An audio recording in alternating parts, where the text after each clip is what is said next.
Hello, everyone, and welcome to day two of the CIRM 2020 Grantee meeting. I'm Kevin McCormack. I'm the Communications Director at CIRM. And over the course of the day, we're going to be hearing from different patients and patient advocates telling their story. And because this next session is about pediatric and rare diseases, we're delighted to be able to have Pawash Priyank join us and talk about his experiences. Hi, Pawash. How are you? Yeah, I'm doing good, Kevin. How are you? I'm great, thank you. So tell us about Ronnie and your experiences with stem cells. I mean, how you came introduced into this world that you hoped never to have to see anything about. Yeah, absolutely, Kevin. Ronav was born on March 9, 2017, and everything started very perfectly. He was perfectly a very healthy child, and everything was going perfectly fine. Everybody was very happy in the family. But within a few days, within 6 to 7 days, we started getting reports that he is immunodeficient kid, and they were terming him as they were telling the test results are SCID positive, and that was really shattering. It was devastating for all of us in the family. We didn't know initially what really SCID is all about and how severe it is, but as we start doing more and more Googles about it, and when we started hearing from his pediatric doctors and other doctors in Folsom, California, we knew that this is something which is definitely going to change our life forever. For our viewers, sorry to interrupt, but for our viewers, SCID is severe combined immunodeficiency. It's a rare immune disorder where children have no functioning immune system. So even a simple infection or cold could be fatal, and obviously in the time of COVID, that could be really life-threatening. Sorry. Oh, absolutely, Kevin. Yeah, that is what we were hearing from our doctors as well. That this is something which your child has, and he doesn't have immune system to fight any kind of virus in the outside world. And we need to treat him as quickly as possible. Right now, in the beginning of his phases, like couple of weeks, he will have the immune system from his mother, and that would make him survive for a couple of weeks. But after that, it could lead to anything. Any kind of infection would be a trouble. So we were having a conversation with UCSF, Benioff Children's Hospital from San Francisco. We got a call saying that I think the report gets mailed out to different agencies in United States, and we started getting calls from them saying that you will have to come here as quickly as possible and get this kid. Let's talk about the next option, because we realized from all of the doctors that were talking to us that there is not as such a potential treatment other than bone marrow transplant at that point of time, because they didn't know what kind of a SCID it is probably. So we got a call from UCSF, and we were asked to rush over there. So we reached there, and the discussion started with the bone marrow transplant, which started with all kind of positive symptoms, all kind of negative of bone marrow transplant. What is graft versus host disease situations? When somebody gives you the bone marrow to generate the immune system in child's body, it could react positively, it could react negatively.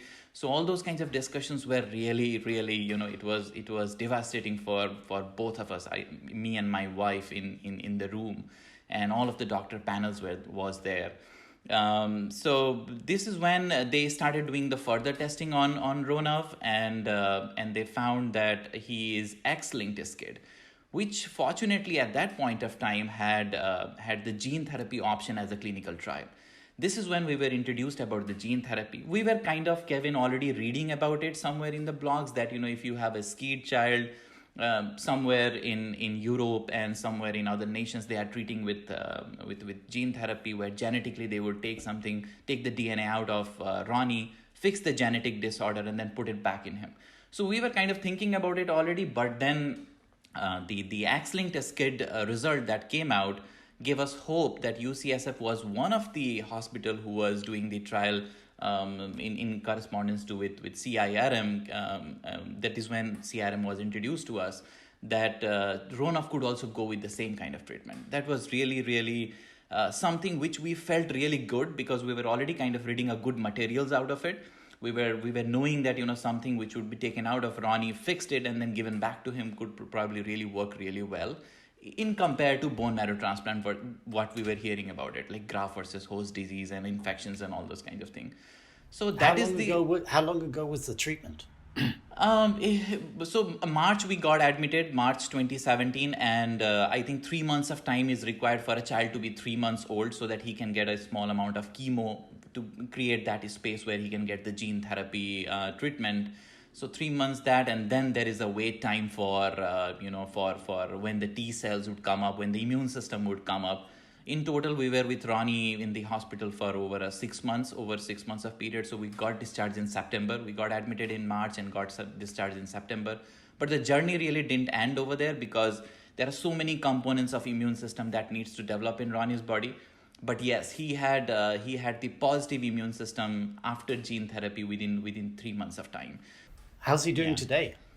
He is really, really doing good, Kevin. He is, he has been good. I mean, so we never saw him infected with any kind of disease, to be very honest with you, because he was in the beginning, he was in the hospital, he was playing, he was growing over there. And then we got him treated with the gene therapy. Obviously after gene therapy, we had to do the IVIG and other things for B cells to come up. These are some technical things that needs to happen in the body.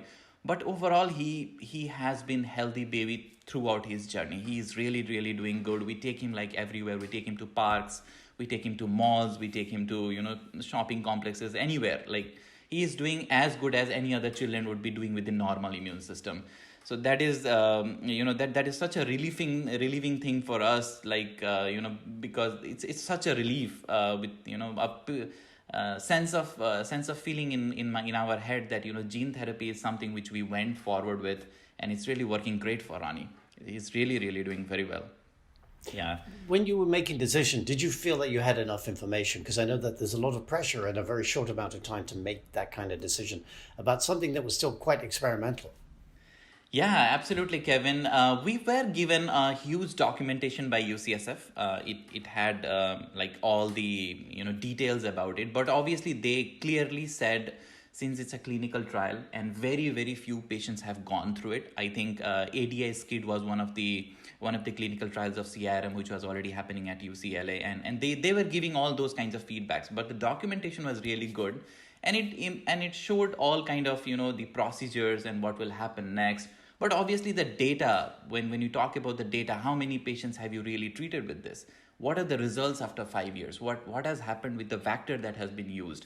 Those informations were not quite, backed up with the huge amount of data, but we were, your heart talks to you when you are talking about your child, when you're talking about your treatment of your child. And our hearts was telling us that if genetically, if you are correcting the sequence of a DNA and then giving back to the patient, it would definitely be better than giving it from somebody else. So that feeling was always there, and that's why I think that with that gut feeling we went forward with it.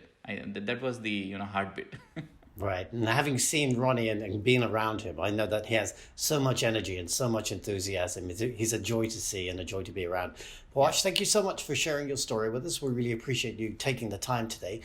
And now we're going to go into the session on pediatric and rare diseases, where we're going to be hearing from some of the researchers who are doing this work, who are not only changing lives, but they're saving lives. So we'll see you again a little bit later. Absolutely. Thank you, Kevin. Thank you for this invitation. I'm glad that I'm part of this session. Thank you. Thanks, Pawash.